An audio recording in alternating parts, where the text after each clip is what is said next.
If you guys are bored and you need some new games, then I highly recommend g28.com. The link is in the description below. On this week's episode of Forza Face Off, the British and the Italians battle it out. The UK's contender is the McLaren 650S, whilst the Italians are sending out the Lamborghini Huracan. So the first test, as usual, is going to be the noise test.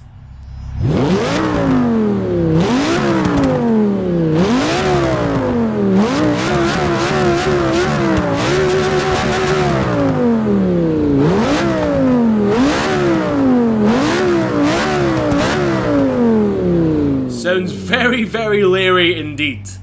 Okay, let's get going in the Lamborghini Huracan LP610-4 now. As you're all aware, and as I'm sure you all know, there is a rear-wheel drive version currently available, guys. I really want it to come into Forza, but I suppose we can just do a rear-wheel drive conversion of this car, but it wouldn't really be the same, would it? It wouldn't really be the same. Yeah, this car is one of my all-time favourite supercars. I mean, it wasn't when it first came out, but since it's been in Horizon 2 and everything, and the looks have just gradually been getting better over time, apart from the new rear-wheel drive one, which has like freaking metal bits going through the bumper. I don't know what you call them, but yeah, I don't think it suits it, but it looks very, very nice in stock form like this. But oh god, here's the tunnel. Oh no. My ears are bleeding.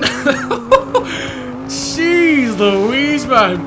That's the great thing about having an actually aspirated engine with this car. It's got a 5.2 litre V10 and my god, it is dominating the car. I mean, the handling's great, right?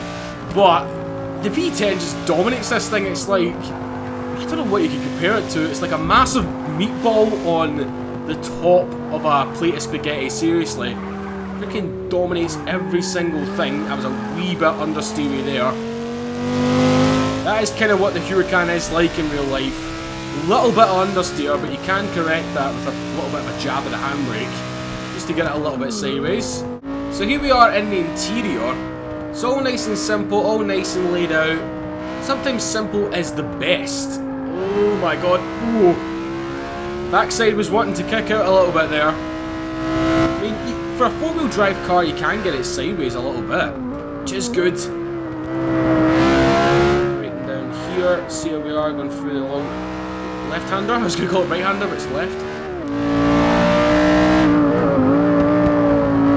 It's good. I mean, I drove this car around Imola when this game first came out, and I couldn't stop. Seriously, it feels like it was made for that track, but we're here on the Bernese Alps. Because one, I've not really made a video on this track in a very, very long time, and this track is kind of made for supercars. You know, like long sweeping bends and everything, plus tunnels so we can melt our ears. So far, my impressions of the Huracan on this track, it's great. It's only on certain sections of the downhill bit it kind of wants to break loose a little bit. It's because of the gradient, obviously, and the fact the steering is quite light on this thing. It is quite late indeed. 24th. Maybe brake a little bit. I'm trying to get it to not drift, if you know what I mean. I know a lot of you have been saying, oh, don't let the cars drift, but I do 2 laps about properly testing the car, and then the 3rd lap is all about drifting, which this is right now. Here, yes. Here we go. Okay. 4th gear getting sideways there, or should I say, power sliding. Just for those people in the comments.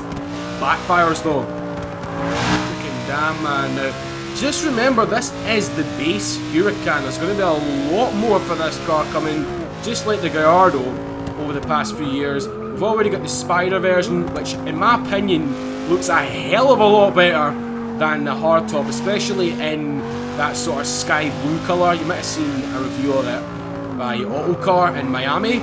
Holy moly, it looks very good. Very nice indeed. It's just the side profile from that. It looks like an F-22 Raptor. So stealth-like.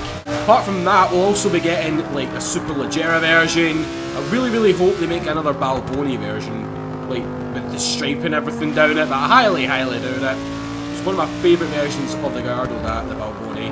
Because it was rear-wheel drive as well, it's so you just get it sideways for days.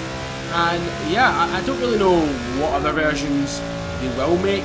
Let me know in the comment section below, guys, what sort of version do you want the Huracan to have? I would love another Performante, you know what I mean, like the Gallardo Performante but in the Huracan form. That thing was crazy, absolutely crazy, man. There we go. I mean, you get it wanting to go sideways, but then it wants to transcend back into like being really, really grippy and everything, but yeah, it doesn't really know what it wants to do. That's the thing. Oh god. It's a bit wobbly. It's a wee bit wobbly. Wait. Let's see if we can go up here. We can. Oh my god. It's like NASCAR. Jeez Louise. Oh, okay, I thought we were going to spin there. That is so much fun when you go up in that. I know you're not meant to do it, but just for the lols, we do it. Oh my god. Ooh, that jump is quite fierce when you know, going over there in proper hypercars. This thing does get a little bit of a bounce coming off of it, but not as much as you would expect from a car like this. Look at the mountains and everything. So gorgeous. So cool. It's a feast for the eyes, man. I mean, when this track came along in Forza Motorsport 4, I think everyone just fell in love with it instantly. Same with that noise! Oh, God! I mean, one of the best sounding cars through that tunnel has to be the SLR McLaren. Jeez, it's good. Proper deep, grumbly V8. You get that supercharger whine as well. Fingers crossed Turn 10 actually bring in the new Audi R8 V10 Plus, because the Huracan actually shares the platform with it, and it'd be interesting to see how it actually fares against it, if you know what I mean? So it's kind of like brother and sister. One's German, one's Italian. And then the last corner. Pretty grippy on that one there. So, yeah, Lamborghini Huracan, very, very good car, although it's a little bit weird on terms of what it wants to do through some corners, especially the downhill sections. Doesn't want to kick its arse out, doesn't want to grip. It doesn't really know which to make up its mind, if you know what I mean. So yeah, great car nonetheless, sounds and looks fantastic, but right now we're going to move on to the McLaren 650S.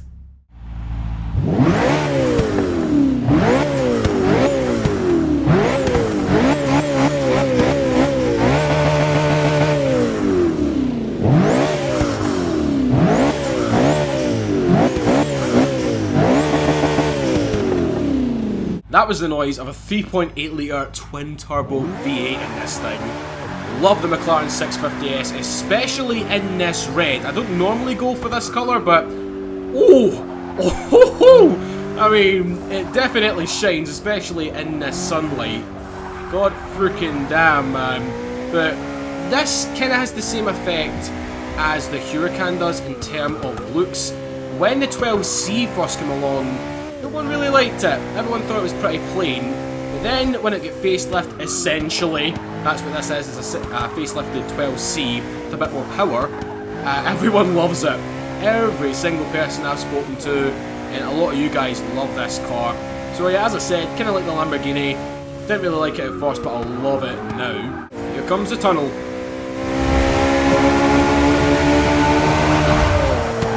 I don't think it sounds as good as the Huracan, man. It's not naturally aspirated. So you get two big twin turbos on it. It doesn't sound as good, man. It's a shame these cars, like these supercars and hypercars, are going that way these days. I mean, I know it's for like better efficiency, it does give you more power as well, but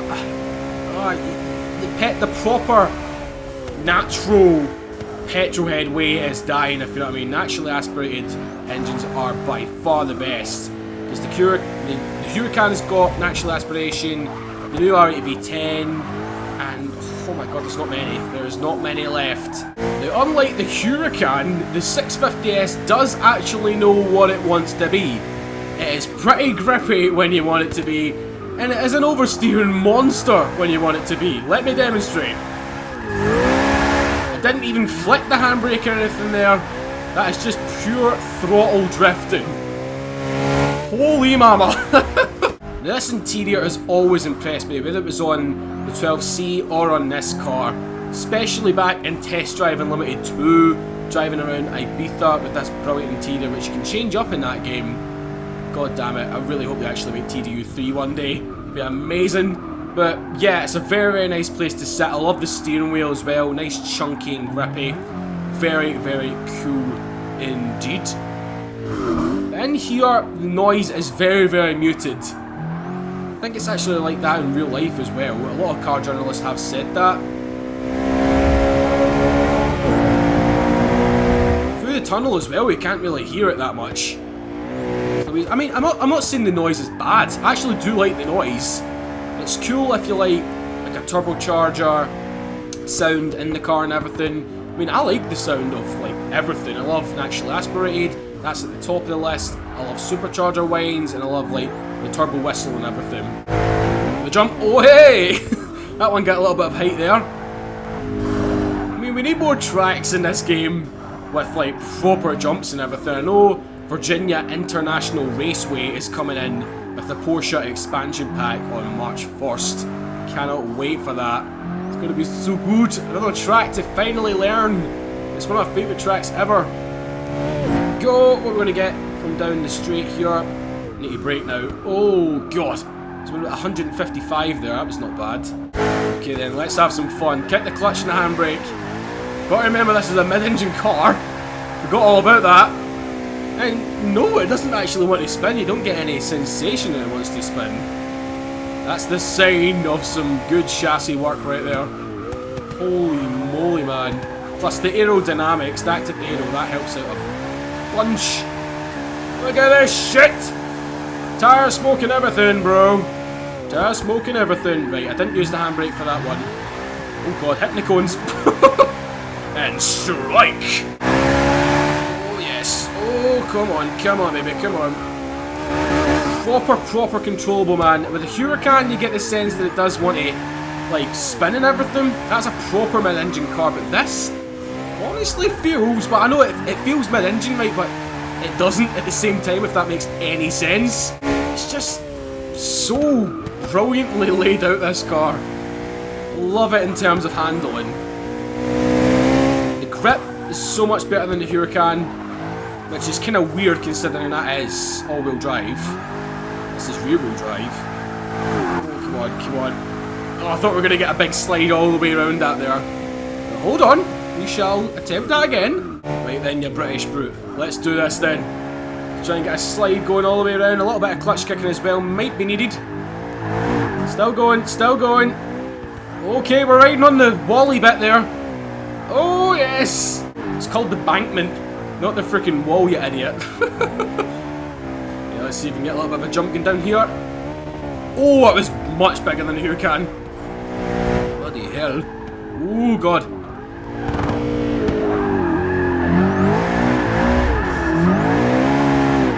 This thing just works with you. It really does work with you. It's like a swan over waves. Just glides. And there's hardly any body roll. There is a tad bit of body roll, as I said, on the Huracan. This thing is just planted. So smooth. Freaking caramel, man.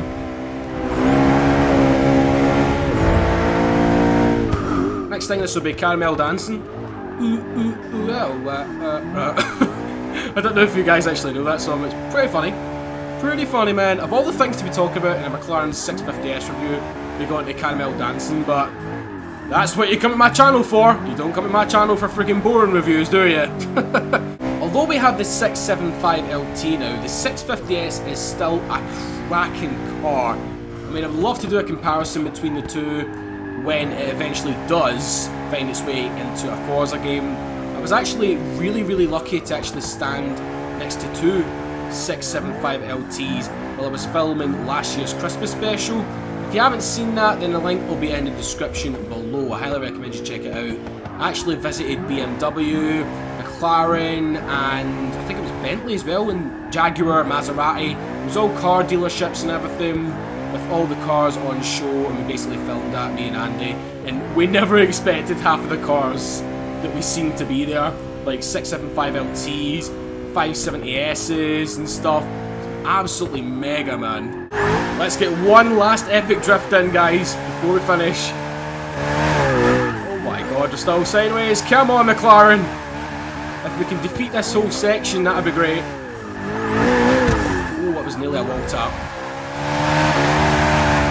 And bada bing, bada boom. There we go. So let's get on to the final verdict, guys. This is going to be very, very close between these two cars. I love them both equally, but let's just do this thing. And I've just realised where we've stopped. That is quite a conveniently parked place, isn't it? So I actually took a brief break while recording this video, guys, to truly think about the result of this test.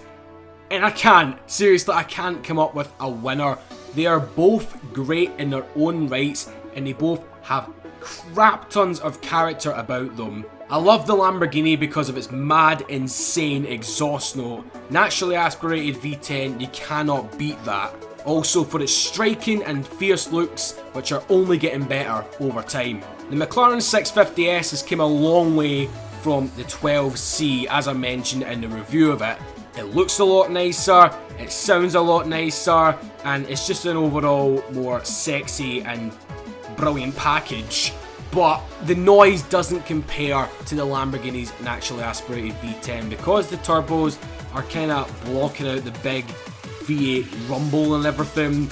It just doesn't compare in terms of noise wise. Looks, I would say it's an even 50-50 between the two. It depends on the sort of person who you are. If you like striking and proper angular supercars, then the Huracan is better for you. But if you like more curvy and like bootylicious supercars like the Ferrari 488 and the 650S, for example, then you're better off going with this car. Obviously, the McLaren is the most powerful car here, 641 horsepower compared to the Huracan's 610, and I have no doubt that the 650S would easily cream the Huracan in a drag race. But this test isn't about drag racing, it's not about times or top speed or anything.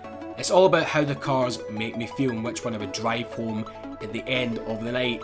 And I have thought about this long and hard, guys. It's definitely been the longest time I've ever taken to actually come up with a conclusion for one of these episodes, whether it been old versus new or face off. I don't know. I really, really don't know. Seriously, it is the closest one yet. I mean, if you thought the R34 GTR one was close, Jesus Christ, this one's even a lot closer. For noise and overall presence, I would go with a Lamborghini hands down. But for having fun, sliding around and just generally looking like a supermodel on the road, I would go for the 650S. As I said, they both have different things about them which I like, but I just can't decide. I really cannot decide. I'm going to leave it down to you guys on this one. So it's officially a draw from me. Let me know down below which one would you want to drive away with. Also, give me a couple of reasons why. I always read the comments, and thank you to everyone who leaves one. If you have any suggestions on cars that you would like to see come in future episodes, then let me know down in the comments as well. But if you have enjoyed this video, guys, then a like would be much appreciated. Subscribe to the channel for more Forza content, GTA content, and any other racing game out there. Also, follow me on Facebook, Twitter, and Car Throttle. All of the links are in the description below. This would be fantastic if you shared the video around on Facebook and Twitter. It really does help out, guys. It truly, truly does. Thank you so much for watching. Peace.